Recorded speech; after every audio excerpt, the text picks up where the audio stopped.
Can I ask you a quick question about Zoom? Yeah, Um, in terms of sharing your screen, yeah. is it just the host that can share their screen, or can anybody share their screen? Right now, the way I've set the class up is we all can share our screens.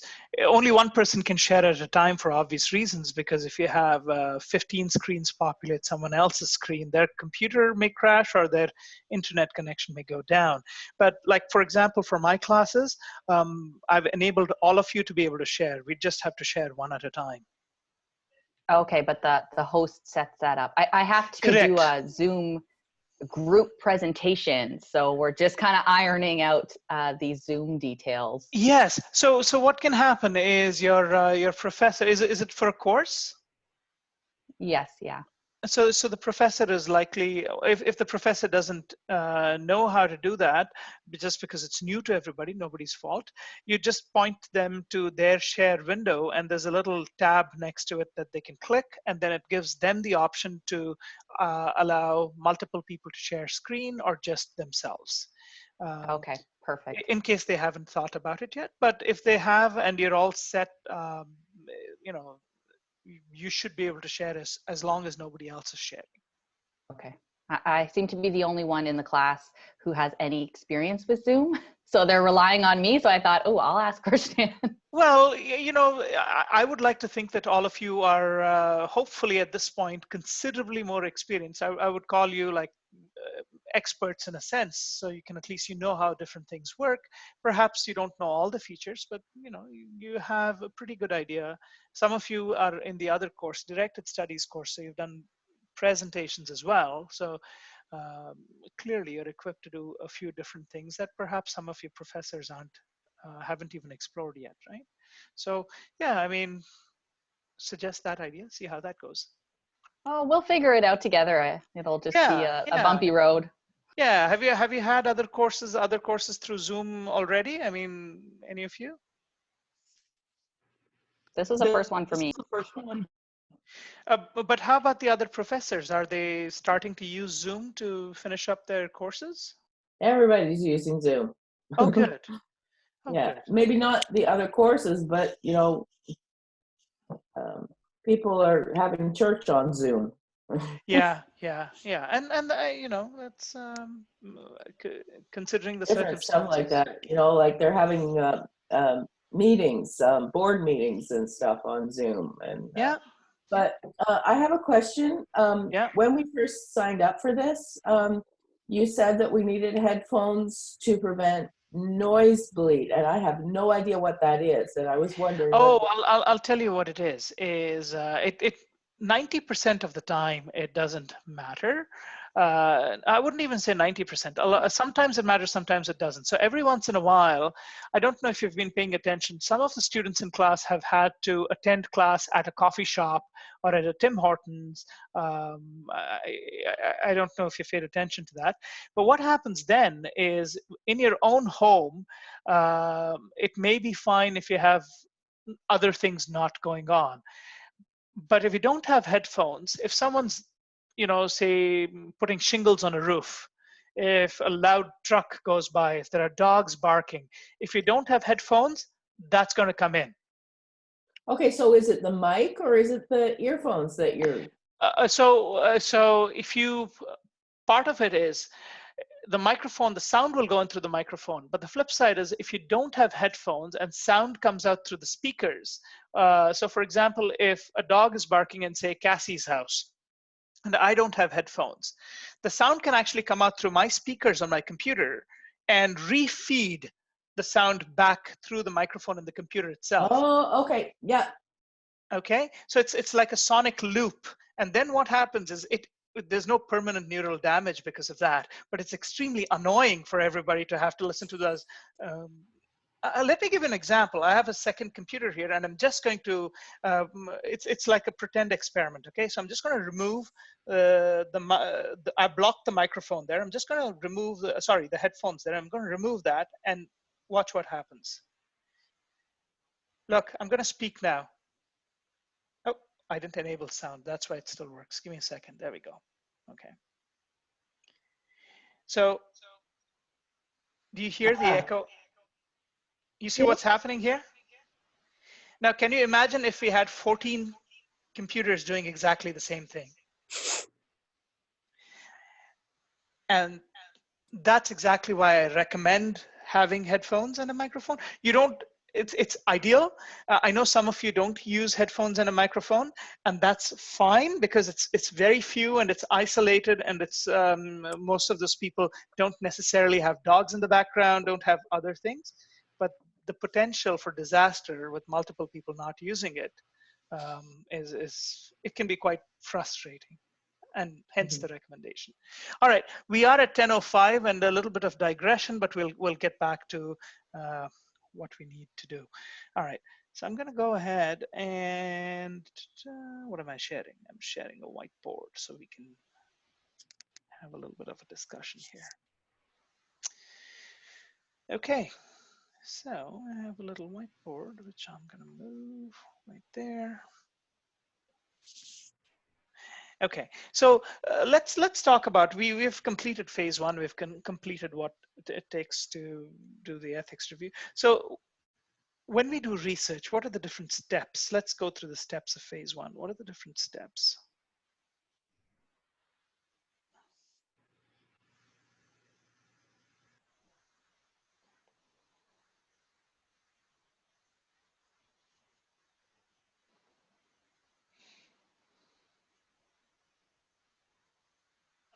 Right? Next step, you can look at your notebooks. I'm not gonna. I don't have an issue. I just want you to be able to know the steps. You will probably need to know it for your exam. Define your measurables. I guess choose variables would be. Choose variables.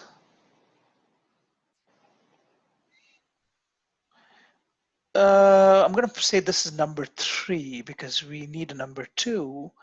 And so you clarify and define your research question.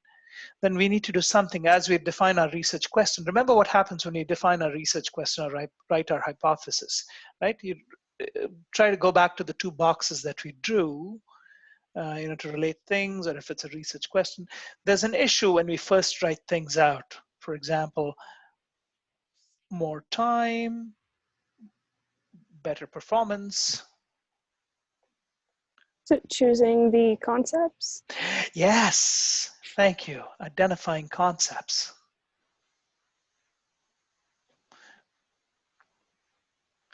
Identifying concepts and unpacking the problem, right? Yes, and then you have having the measurables, choosing variables. Obviously, you can have variables. What would be the next step after having variables and measurables? Choosing the research design? That's important, absolutely. And that'll come somewhere here. But even if you have measurables, you still have to measure them, right? So you need measuring instruments. Mm-hmm. Okay. Deciding on your measuring instruments. I think your research design will come somewhere here. Mm-hmm. It should probably come early on. Yeah, I know your textbook wants you to talk about research design later. It wants you to go research design here. I almost think your research design, well, let's go with the textbook just to keep things standard, because you're going to go back to your textbook in the end and study for the exam. So let's just say after measuring instruments, you pick your research design here. So thank you for that. After that, what are we going to do? Select a sample. Select a sample. Once we select a sample, then of course we sample and we draw the sample, right?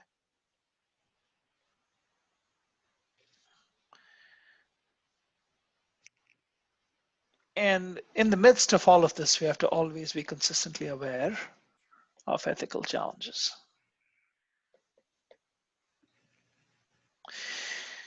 Without going through all of these steps, you can't really collect data. You have to finish all of these steps before going there.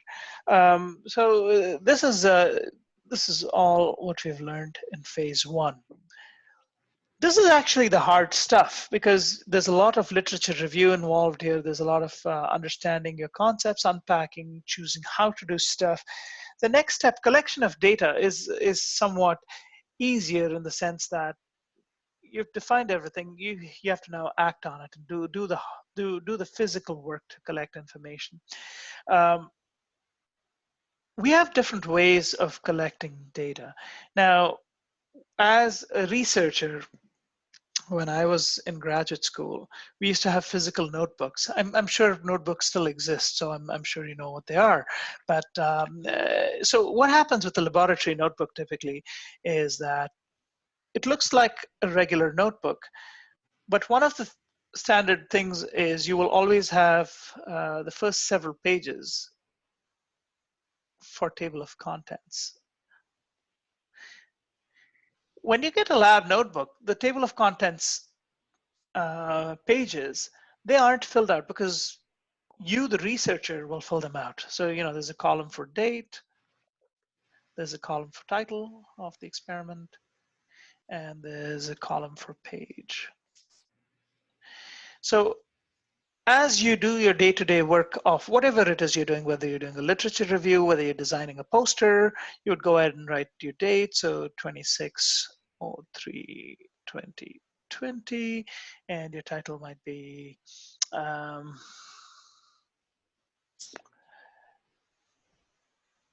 design recruitment poster.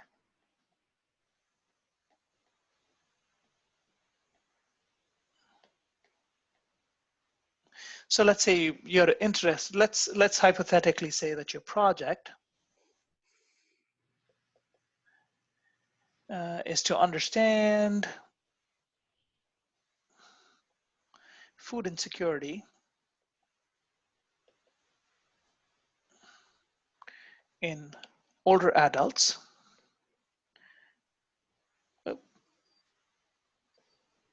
in Sudbury.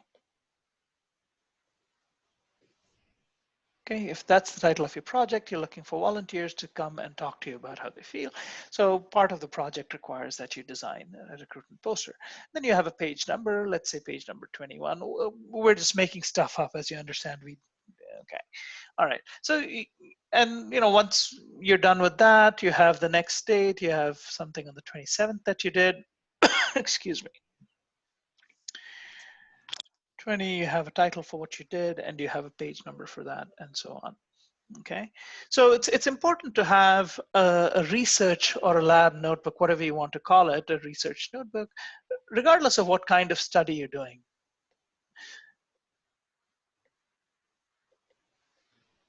Now, some of you may think, oh, what are you talking about laboratory? I mean, I didn't sign up for the sciences.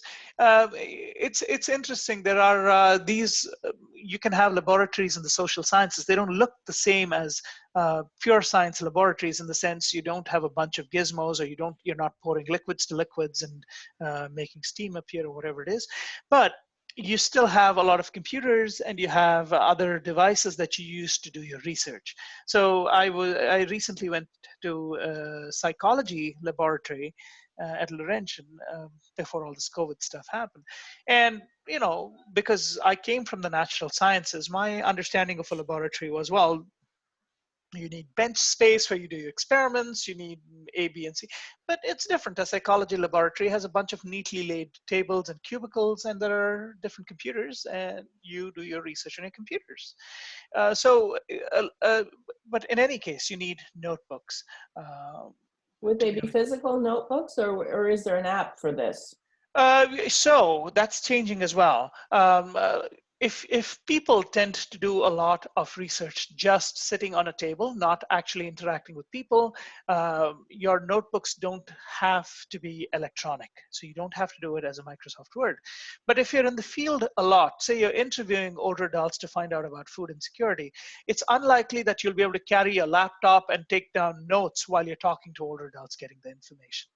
Right? So it depends on your situation. A lot of laboratories insist these days that you keep things electronic because it's easy to share, easy to review. In the natural sciences, it is still very common to have physical paper notebooks. And the reason people continue to have paper notebooks in the natural sciences is often you're working with stuff, you're working with your hands a lot, and it's difficult to locate a computer there, or you might have some toxic stuff on your fingers from time to time. You have to go through a cleaning procedure before you can actually go and write your notes. So it's much easier to have something paper and pencil based, so you can scribble your notes while you're making observations or doing experiments. So in the end, it's Can most you not labs. say, Siri, record this, and you know? You can, and you know what? And I will bet anything that people are taking audio notes. The only issue with audio notes is, as you can imagine, it's much easier and more efficient to go through the notes of an interview and point stuff out visually than to sit through something for 3 hours to find something worth 15 seconds on the entire clip, right? So if it's all written out, it's actually easier to track and find information. So as a supervisor, like I've had thesis students over the years, I require that they all maintain a research notebook, a physical notebook. This doesn't mean like if they're, if you're interviewing somebody, it doesn't mean that you transcribe the whole thing in your research notebook. That's not necessary, but you can record that separately. And sometimes what happens, so this is where it gets interesting. You might need to have a physical notebook, because that's where you specify what you're trying to do, and we'll get into how you write a notebook as well. You might need to go and formally write that down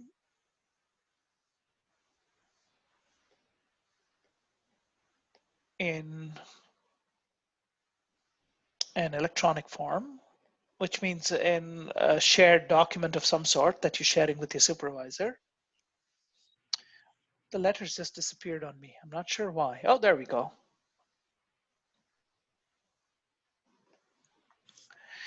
And you might have as supplements, you might have all of these recording things. So you might have your flash drives, your thumb drives, or wherever it is that you're saving all of this information. So the record of everything you have might have a combination of all three based on what kind of research you're doing. For example, I'll give you my example. In my case, in the natural sciences, I had a physical notebook. So there was a notebook where I'd write what my experiments were all about. So, there'd be an objective, date, title, methodology, what I was hoping to find. And then in my case, because a lot of the experiments were being visualized on film, X-ray film, which I don't think people use anymore, but I'd have boxes and boxes of X-ray films to demonstrate the data. All these X-ray films obviously are labeled, and they have dates on them.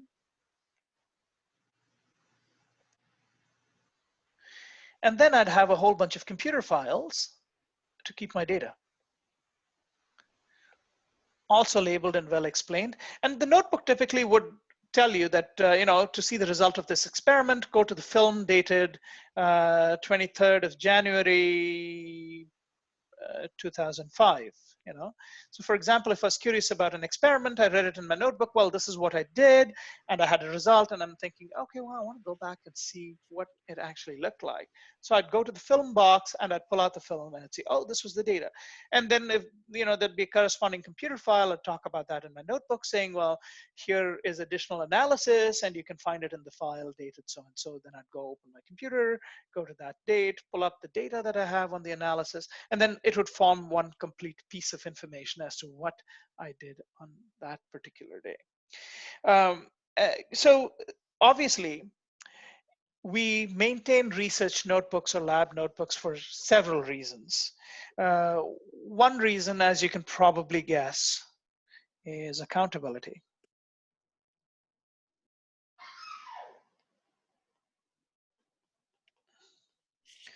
Other reasons?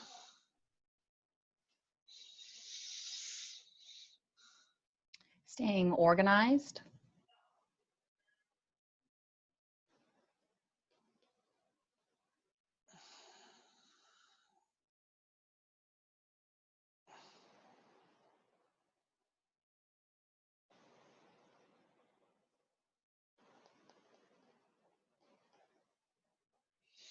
So one of the things we don't think about often is human memory is fickle. Despite how smart we all think we are and how incredible our memories are, we forget stuff. So if you want to look at something you've asked 5 years ago, really trusting memory is not the best way to do it. You want to actually go back to that point in time and see what was accomplished so that you don't have to do the whole thing again. So if I'm interested in finding out what do older adults who face some degree of isolation because of where they're located, how do they feel about uh, their food security? It's sure, the older adults I may interview today are different, but to get a general sense of it, I don't have to do the experiment all over again. I just have to go and look at the experiment that I did 5 years ago or the information that I collected 5 years ago to get a sense for it. Is it going to be different? Sure, it's going to be a little bit different, but I can get a general sense of what the situation was some time ago. So there are all of these different reasons why we go ahead and write notebooks. There are methods for writing notebooks. Usually, every professor, every researcher has a different style for writing a notebook. There are some things about research notebooks. The research notebooks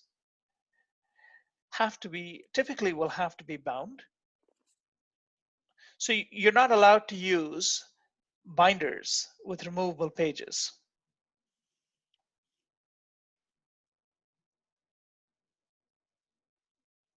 And the reason you're not, the reason some professors will allow it, but the reason normally you're not allowed to use binders with removable pages is it allows someone wanting to hide a poorly designed experiment, okay, or to replace information that they claim they may have done before easily, because all you do is separate the binder and stick a page in. Right? So it hurts accountability. When it's a bound notebook, you can still get rid of a page, but the pages typically tend to be numbered in a lab notebook, so it's hard to actually get rid of a page or stick one back in. Okay, so again, it goes back to accountability. It also prevents other people from coming in and messing up your data and notebooks, because you'd know if something's missing from your notebook if there's a bunch of pages missing, right? So they tend to be bound. The second thing is the notebook or the research book, if it is a physical thing, typically should remain with either the professor or the student researcher.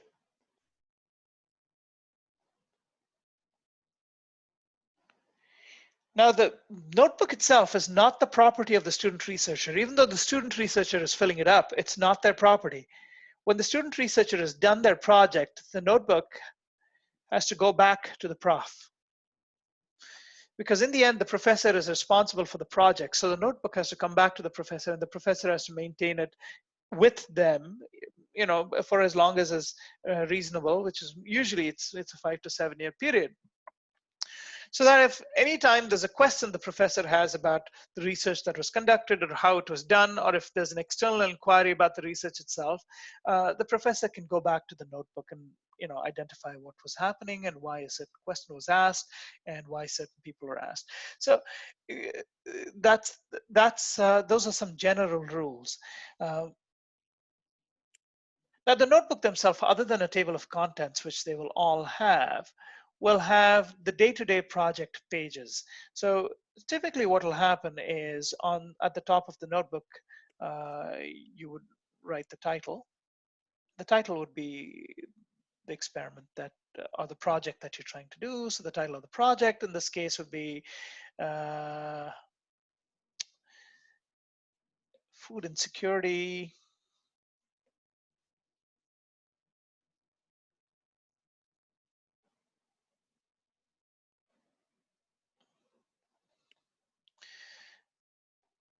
for older adults in Sudbury. Now, that's the title of the entire project. Okay, so let's say this is page number whatever. Let's say this is page number 1.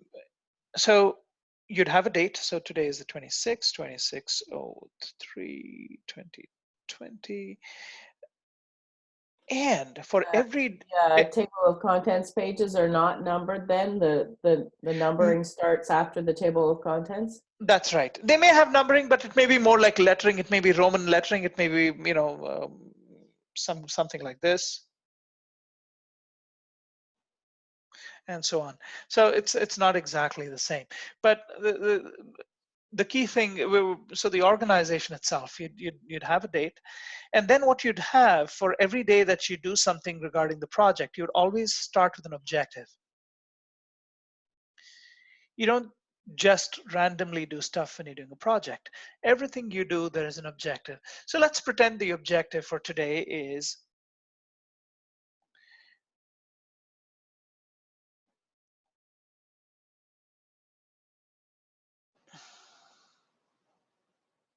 to create a recruitment poster to post at the food bank.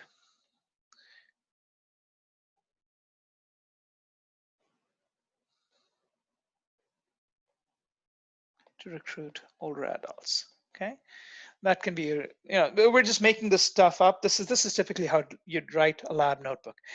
So you know that's your objective. And once you write the objective, usually you would write the rationale.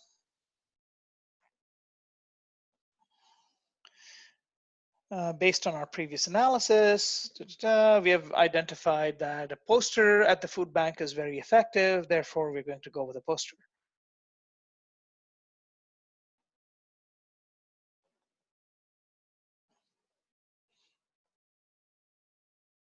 Okay.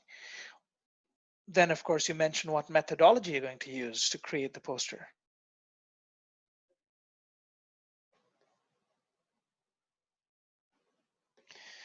So the first thing is poster design.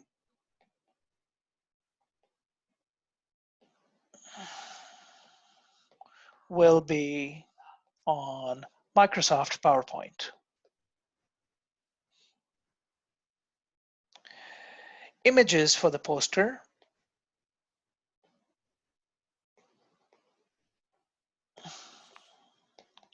will be from, and there are many free online image resources that you can use. So you name one of them. Well, you know, and from Creative Commons. Creative Commons is one of the free picture ones. So anytime you need to do a presentation, a lot of pictures online are copyrighted, so you can't just take them without permission, especially if you're going to use it publicly. You have to get permission, but then there are lots of websites which allow you to use their pictures for free. So it's good to know where you can get your free pictures from and then use them appropriately. Or you can create your own too. So, you know, basically talk about what you're going to do, how you're going to create the poster. 3, advertising. Language will be based on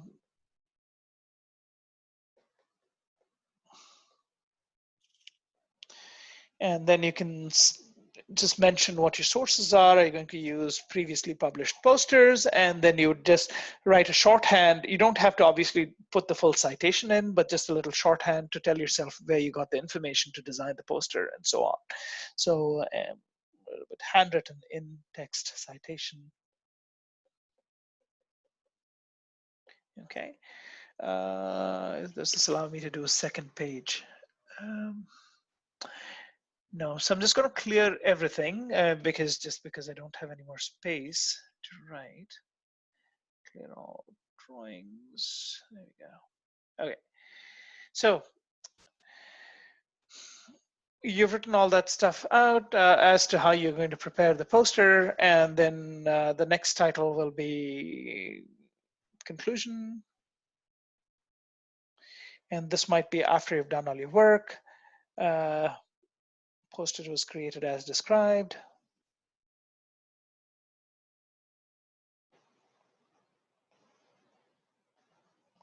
And because it is your research notebook, which is a record of everything, you might post a small picture of your poster itself. Now your poster might be, 6 feet by 4 feet. Obviously, you're not going to fit that into a lab notebook, so your image might be 8 by 4, or a small replica copy, right?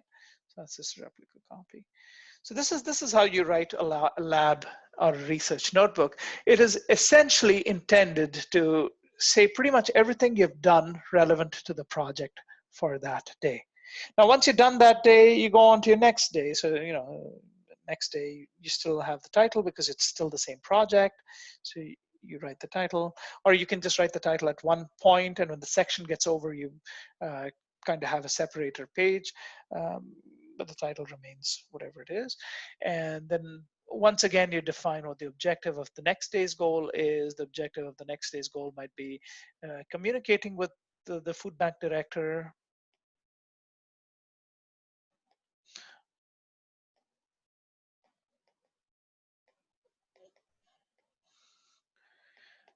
for permission and posting the poster.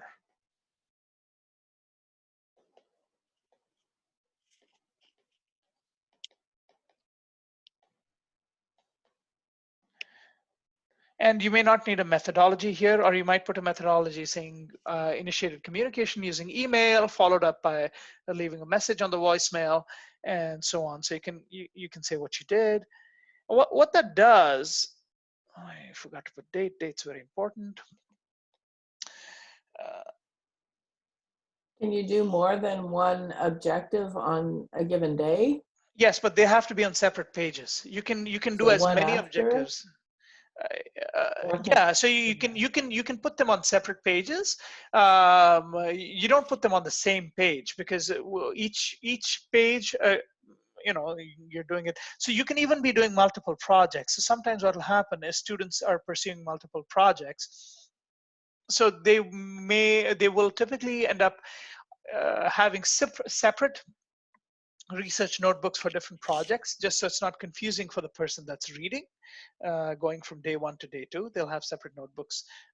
Some people will put it in the same notebook, but they'll put some kind of a color code so that anybody else reading it knows that all pages with like a blue, with a red tip to the corner, they are all associated with project 1.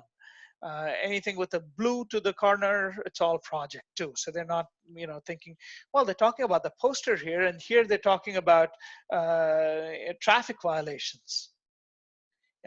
So oftentimes students and researchers are doing multiple projects in very busy, when you're working with a very busy researcher, they might have 5 or 6 research students, all of them with their own notebooks, and each of them with 4 or 5 projects of their own. Okay, so when the researcher goes through the notebooks, they have a stack of about 20, 25 notebooks that they have to look at. Not that they're going to be reading all of them at the same time. You probably read 1 page or 2 pages, whatever it is you need to do. Anyway, so once you have your notebook and you start collecting it, and depending on the kind of research you do, the data you're looking at and the data you're recording are different. So I'm just going to show you. Let's see. Let's go here. Okay, so some research notebooks will be formatted like this. This is called a note card. This is from your textbook, and a sample note card is basically when you are interviewing people. It allows you to, once you've done, if you're allowed to tape record, that's great. You go back and then you directly quote people, or you paraphrase or you summarize, depending on whether it's really, really long and you're really not interested in writing 20 minutes of something which is essentially can be summarized in 2 minutes, so may end up paraphrasing the whole thing. Okay.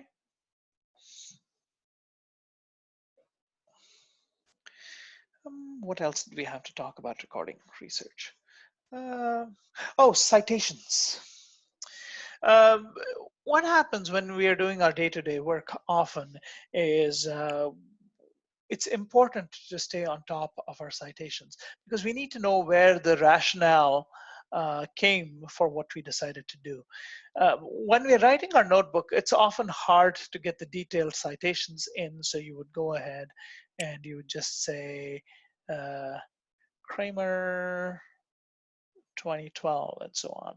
And once you put the name of a couple different authors or the journal name along with it, you can always go back and track it down. However, if you're using a lot of different techniques that you want to use in a paper later because you're going to talk about what you did in your research itself, it's good to actively have a bibliography that you develop all the time. Now, for those of you who are doing the other course, the directed studies with me, we've gone through the process of how you use bibliographic software. But we'll get into that in 2 minutes. But first, we'll ask everybody, and I think most of you are quite able to do this. So I'm just going to go back and switch back to the whiteboard now. New share, whiteboard. There you go. Okay. So how do we, let's talk about APA formatting.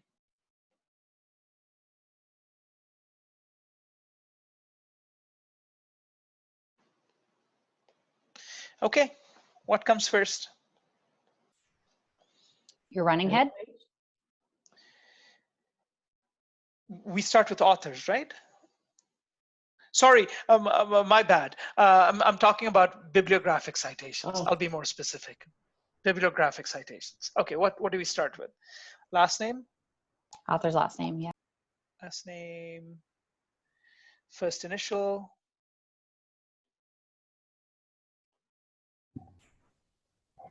The year of publication. Yes, thank you. Title of article. And that would be in italics? Your italicized title. Oh, there's a period here. Italicized, God. Okay, we'll is the italicized title different if the article is standalone as opposed to in a journal, and the journal name would be italicized, or is it the article that's italicized? So we'll look at these examples. So the article is always, the title of the article is typically italicized. The journal may or may not be, but it's usually in bold. And even within APA, and we'll look at this, even within APA, there are some differences in how things are cited. And I'll be very honest, because I publish in a lot of different types of journals that require not just the APA format, they'll require the MDPI, they'll require the AMA, they'll require the Chicago style, and they're all a little different, and I don't always remember all of them. So I cheat, and I'll show you how I cheat. It's not considered cheating if it's accepted. Now, those in directed studies have seen this. So it's as much as we know how to do this, or we can find instructions on how to cite. It is quite the task to, if you have 50 articles to cite, that's a royal pain. Okay, it's if you don't have to do it, why do it? So we have citation software. A lot of you might have already used it. You have Cite While You Write and so on. But one of the things I really like, and this is what I use personally, I've used lots of bibliographic citing software. They don't only just cite software, they also hold them in organized forms. So if you look at my screen, this little thing here, it says My Collection. It's actually called Mendeley, and I'm going to start it up so everyone can see how it starts up. It's called Mendeley. It's for free. You can download it online. And what that does is you can store papers, articles, all of those things in Mendeley itself. It will keep the documents in a PDF format. So sorry, that wasn't the idea. So for example, this is a paper on practice concepts. We're looking at the greenhouse. For those of you doing the long-term care course, you'll know what that is. And those of you who aren't, just remember that it's a type of long-term care facility. So this is a paper about people using the greenhouse concept in Tupelo, Mississippi. So this is a research paper. It's already here. And as you can see, there are different names of different authors on the paper. The entire paper is here. Now, let's say hypothetically, I wanted to write a paper about designs in long-term care homes. So this is, I'm starting my manuscript and I'm going, well,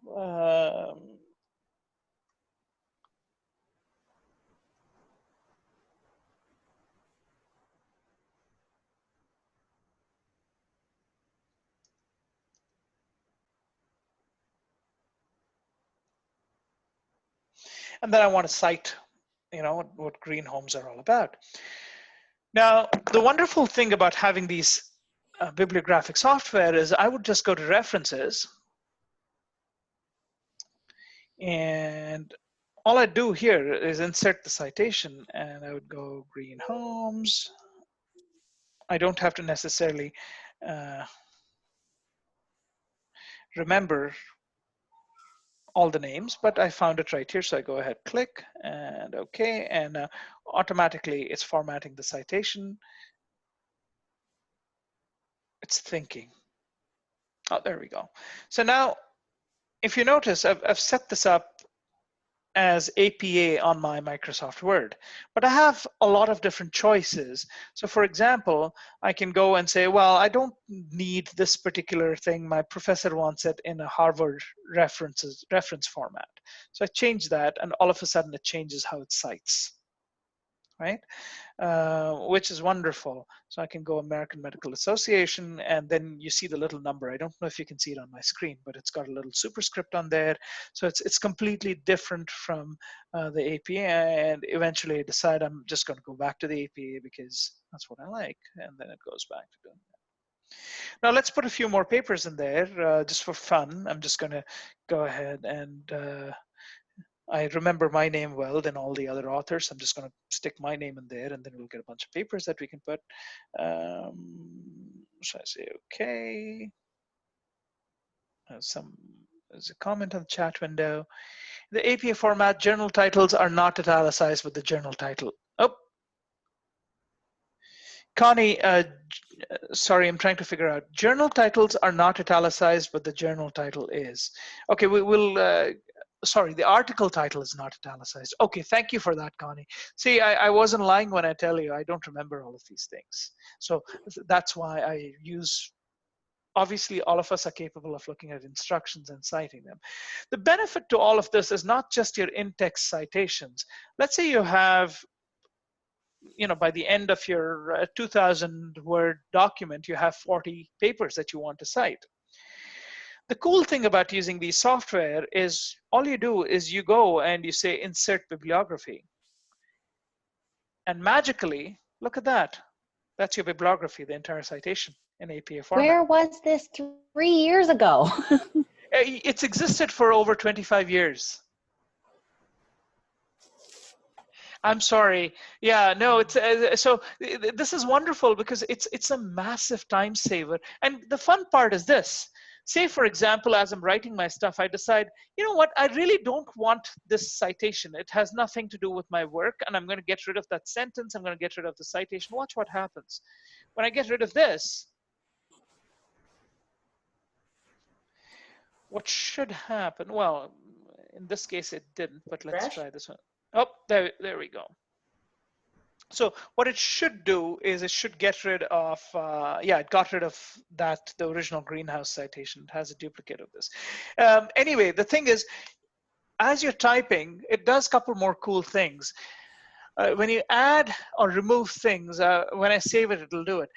It'll get rid or add your new citations, and it'll organize them and number them and do all of these wonderful things for you. So it's a massive, massive time saver. So in your textbook as well, they talk about citation software and citation managers. If you have Microsoft Office in any format, it comes with a default citation system also. And I don't know if you can see, let me see if I can. Yeah, I tried to download Mendeley and I couldn't get it to work with OpenOffice. It won't work with OpenOffice, Samantha. That's the only problem. The challenge is when you use a lot of these free word processing software like OpenOffice and stuff. A lot of the citation software doesn't work with them, and the reason is they try to design them for the most popular word processing software there is, and Microsoft Word is by far the most popular, so they end up designing stuff for Microsoft Word a lot. So you run into challenges with OpenOffice. I don't know if OpenOffice has its own default citation software, Samantha.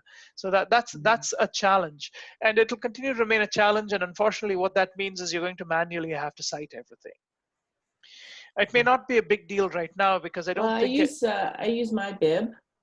Oh, does it work? Well, it works. I put the website into my bib, and then it gives me a citation, or it puts it in my bibliography, and then I just go through it and I click copy for the if I want to cite it, and then I paste the citation bracket into the paper. Yeah, and you can do it that way. It's just that you're doing one at a time, and you're not actually saving the paper at that time. You're saving the paper separately in a separate folder. So things are a little bit disorganized. It's a little bit clunky. It's not a bad way to do it. It's just like, it's probably not going to save you as much time as using a software such as this. Obviously, it's not the end of the world. People have been writing papers and citing manually for the longest time ever, so it's still an improvement. But it's nice to be able to have some kind of citation software to make your life easier.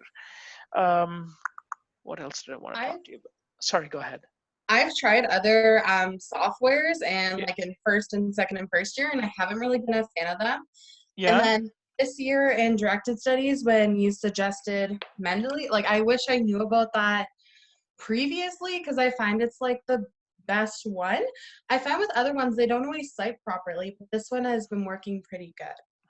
Yeah, that's I graduated towards Mendeley for those reasons. So if you notice what I circled, that's the default citation machine that Microsoft Office comes with. So no matter which Microsoft Office you have, it comes with that default thing. And that's okay. I just find Mendeley easier to use. But as Samantha pointed out, Mendeley, it doesn't work with certain kinds of software, and then you have to go ahead and do things manually. I don't know if there's a citation machine for Google Docs, which is also free. I'm not sure of that, and it might exist just because Google is so big and they develop a lot of different technologies all the time. So I think that's pretty much this chapter. There's really, they say different things in different words, but the idea of this chapter is, keeping notes and keeping records and citations and all of that stuff. So go ahead, go through the chapter. They have a couple nice examples, and they basically talk about exactly the same thing. If you have any questions, we can get together and chat about that. But I want to just move on and see what we have moving next. Now, can we get a student version of Microsoft Office? Is there a different price for students than there is for businesses? I would guarantee that there is, because that's always been the case. I almost want to say I'm not a Microsoft Office spokesperson, so I couldn't tell you 100%, but it's always been the case that they've had a student price. Also, it's changed now, because in the old days when you had Microsoft Office, they would give you a CD and you would install that on your computer. Now it's a membership-based thing where it's called Microsoft 360 or something like that. I think that's what it's called now. Samantha, I'm almost confident that I got the Microsoft 360 suite free with my Laurentian University email address. I think that you can get it free. I don't remember how I did that, but somebody told me, and I'm pretty confident I didn't pay for it at all. Okay. And they used to do that at the University of Vermont when I was in graduate school there too. Like I never purchased all of these things. They just came because the university bought a massive, they had a license. So if you're a student, you just got it for free. Samantha, just check with IT at Laurentian they might be able to help you with that, because They're probably not open right now. well, they're not physically there, but I don't think nothing's closed at Laurentian. Everyone's working. Everyone's working. You know, people are on their emails, and they're supposed to be. I mean, and besides, what else could you do at this time, right? It's not like you could go out, so might as well work. Anyway, so yeah, just check. You'll get your Microsoft Soft possibly, and that'll ease a lot of things for you. The next chapter, which is chapter 11, wow, that was the fastest completion of a chapter, and that's good. Chapter 11 deals with summarizing and presenting data and quantitative research. Quantitative research, as you folks know, deals a lot with numbers, and so what we want to talk about now, I'm just going to go ahead and share a whiteboard because I think that's relevant now. Okay, let's see.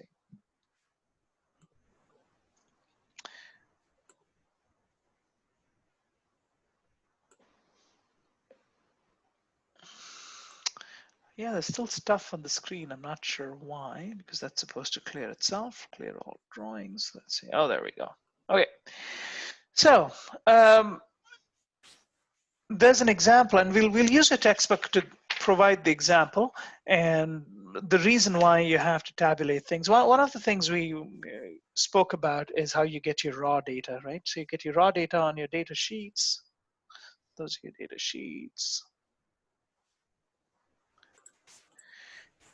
Data sheets are not special sheets. They're just pages in your lab notebook that you use to collect data.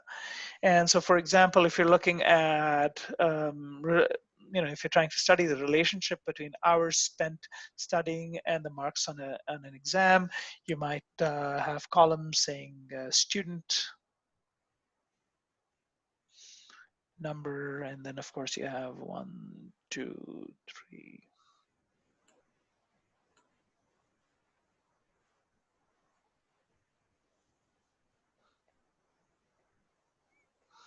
So on.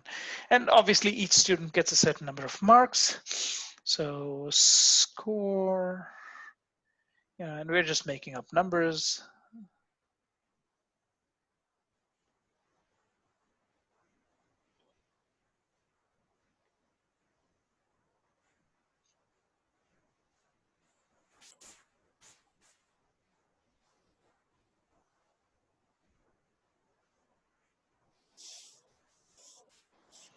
Okay. Now, let's say these are the hours they studied. 6, 5, 11, 21. I studied a lot. 7, 8, 7, 8, 9, 9. Okay, so you have a bunch of raw data like this. So when you look at data like this, and we've done a little bit of this before in previous lectures. So when you look at a raw data sheet like this, as much as you look at the data, it's not particularly informative. You have to do a lot of thinking to kind of get to the fact that, well, the number of hours may be important, may not be important. It's really hard to say, right? It's quite confusing. So obviously the next step to that is, you know, if you have a data summary form or a data summary table, it's much easier. So instead of having a student number there, your table looks a little bit different. And you go ahead and you say number of hours can be one column, and you can have a range there. You can say less than 10,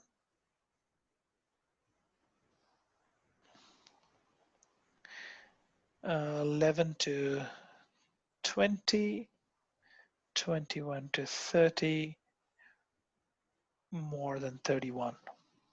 Okay, and then all you do at this point, you start counting the number of students. So how many students do we have less than 10? 1, 2, 3, 4, 5, 6, 7, 8, 9, 10. So let's say 10 students have less than 10 number of students. And obviously they have a bunch of scores, so we take account for their scores.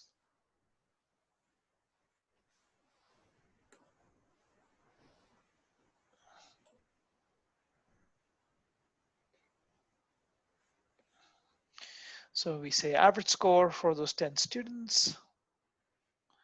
I don't know what the average is. It looks like the average could be about 27. I don't know. That's just a guess based on what I'm seeing. How many students do we have 11 to 20 hours? So we have one student. That's 11. Anybody else? No. 21 to 30. Oh, yeah, one student, 21 hours. Obviously, the average of 27 is still just 27. The average of 25 is just 25. This is one student. How many hours students studied more? So you have, oh, 11 to 20, just one. Okay, yeah. And then how many students studied more than 31 hours? Nobody, so we don't have any. So now this is a summarized data sheet, and it's much easier to look at it and say, are we able to tell anything about how many hours a student studies and what mark they get? And if you looked at this, you'd say, well, you know, we've summarized the data and we kind of have an idea as to what students are getting, but it's very hard to say whether there's a conclusive connection between the number of hours somebody studies and the marks they get, for many reasons. For one thing, it appears that most students study less than 10 hours.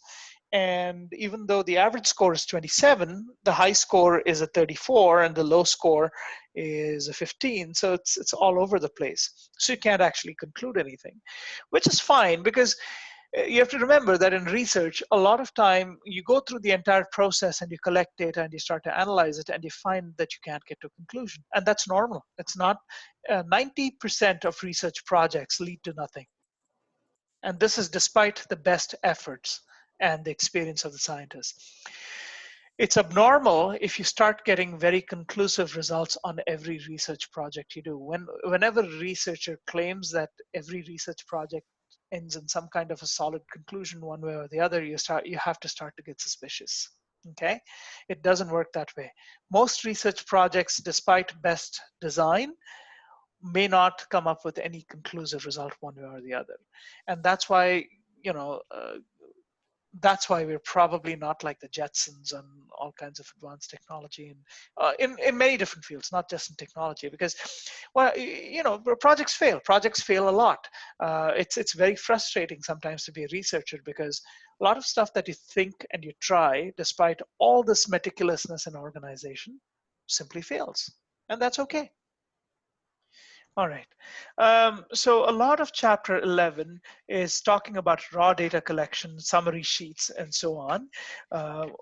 What I want to talk about, and we can do this next class, I don't have to do this today, is once you get these summarized tables like this, in quantitative data, how do you represent it as graphs? There are many ways to represent data. A picture is worth 1,000 words is not just true for photographic pictures, it's true for data as well. Pictures are immensely valuable. The amount of information that you can pull out of a picture, even as a student, even perhaps as a naive person who hasn't necessarily had a formal education, the amount that you can pull out of a pictograph or an image is so much greater than looking at a complex table with a lot of different things. Even as a trained researcher, I find that my efficiency in understanding and going through scientific data is so much faster when there are lots of graphs, and instead of graphs and charts, instead of having table over table over table.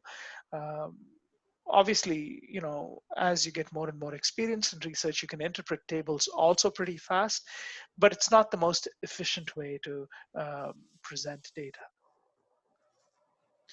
So I'm going to stop here, but I'm going to still be in class for you folks to ask questions either on the last chapter and the little bit that we covered here, or even from previous sections. It doesn't matter.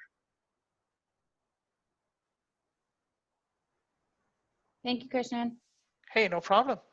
And if you guys are done, and don't see the need, or you need to get to your next thing, feel free to head out.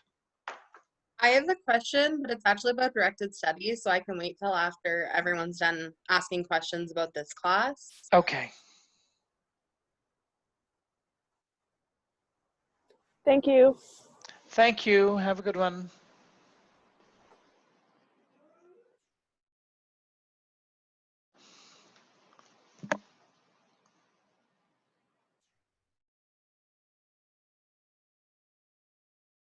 Okay, well, remember the presentations that we had done? Yes. Were those for marks? Yes, and it's on your course outline, right? It's a 20% mark or whatever it is. I can't remember what it is. Okay. Do we know roughly when those will be ready? Oh, the marks are ready. You know, I've just forgotten to send them out, honestly. I'll send them out shortly after class today.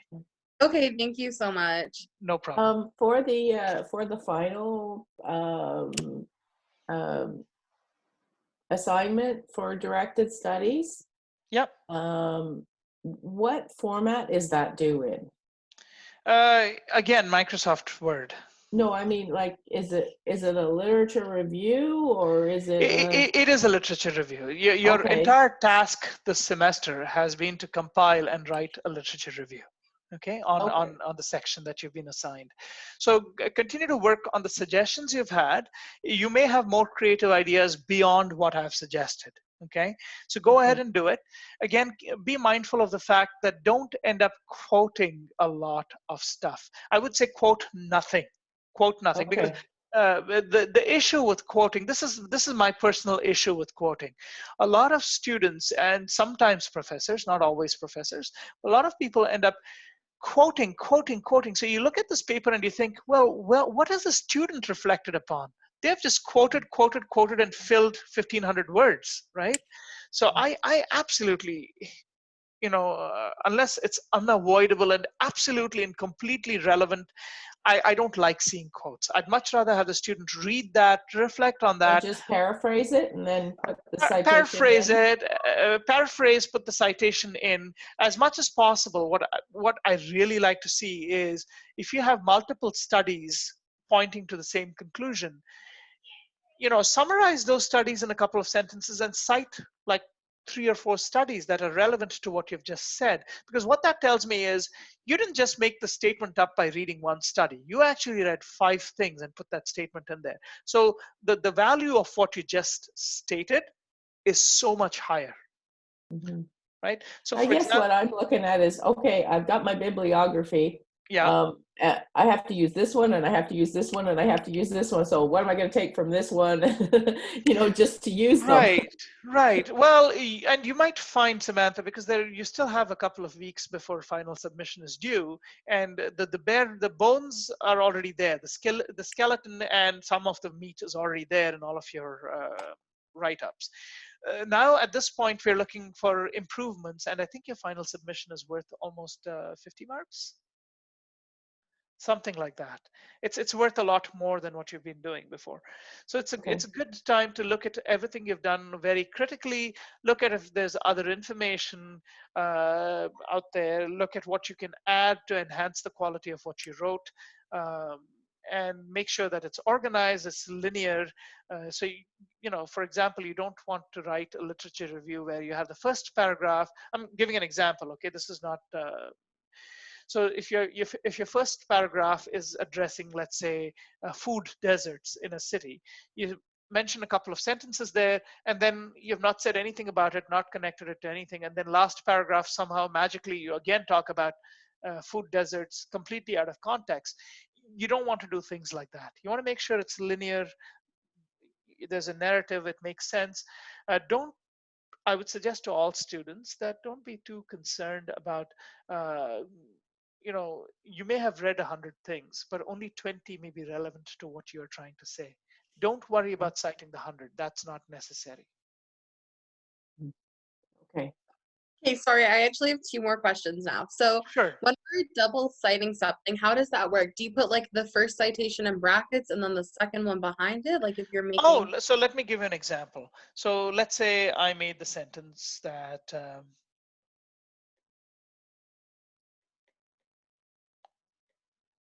green tea has flavonoids. Now, what it means is don't worry about it, but more importantly, the citation question. So let's say I have 3 people who have demonstrated that green tea has flavonoids. Okay, so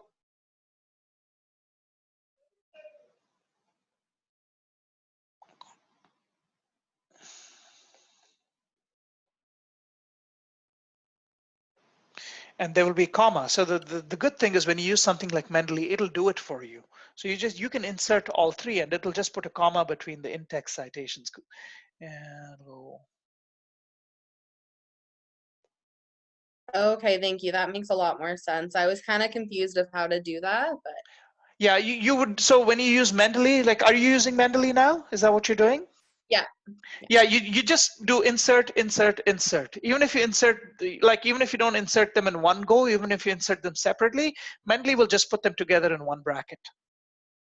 Okay. And then my other question was, are we being marked on like the changes that we've made, or are we being marked on the final outcome of the paper? Like, are you No, you're not getting marked on the change. Well, the changes obviously you have to do. That's not an option. If you don't do it, yes, it will affect your final mark because the changes were intended to improve the quality of what you submitted in the first place. So yes, the changes are, I'm going to take a look at whether you did make the changes as recommended. But yes, the final product is also going to be important because I want to see what you've added, what you've read following your literature review. Have you read more stuff? Have you added more stuff? Have you changed stuff to make it more relevant? okay? And then is our marking rubric then going to be kind of similar to when we submitted our rough draft? Yes, the marking is going to follow very much the same format. So it's, we're going to look at the quality of the citations, the analysis, the reflection. So what I'm looking for is, rather than just soak up information and spit it out, which means there's no reflection. You're just telling me, okay, this person said this person said this person said this, which basically tells me that, well, you're reporting, you're not actually thinking, you're not really reflecting on what's going on. Not that you have to, present an in-depth. What I need to understand from what you write is that you've understood what's going on. You recognize there are alternative debates for anything you're suggesting, and you're able to sensibly say, well, this is what's been found, but other researchers have found A, B, and C. However, the evidence is weighted in one way or the other, I mean, whichever direction you choose for area of research. So it may not happen for everything that you state, but basically I need to see that reflective side, which tells me that you're thinking about what's going on and what you're writing. Okay, thank you. No problem. All right. That's good. Krishnan, when I was putting back to the multiple sources for one statement thing, Mendeley actually didn't put all my, I don't know if you remember my paper, I had like the author bracketed and then beside it another author bracketed, like it didn't put it in one. So if I have to go back and do that on my own, are they just alphabetical or just as long as they're all there? Just as long as they're all there. And the other thing is, it's not a big deal if they're in separate brackets. It's not, okay. You're not going to get penalized for that. That's fine. Okay. So just leave it then, or? Yeah, just leave it as it is. So if you have like 4 brackets, that's fine. Okay. It's really, from a personal standpoint. So for example, like if I find that all the literature reviews are of pretty good quality, I'm going to compile them together and I'll send it out as a paper, but all of you will be authors on it, which will be great. Good for everybody's CV, right? So we'll do it that way. And then obviously when I send it, I would remove the multiple brackets and just stick them all in one. But for right now, I'm not penalizing anybody for that. Oh, okay. Thank you. No problem. All right, thank you. Thanks. Have a good weekend, and we will see you all on Monday.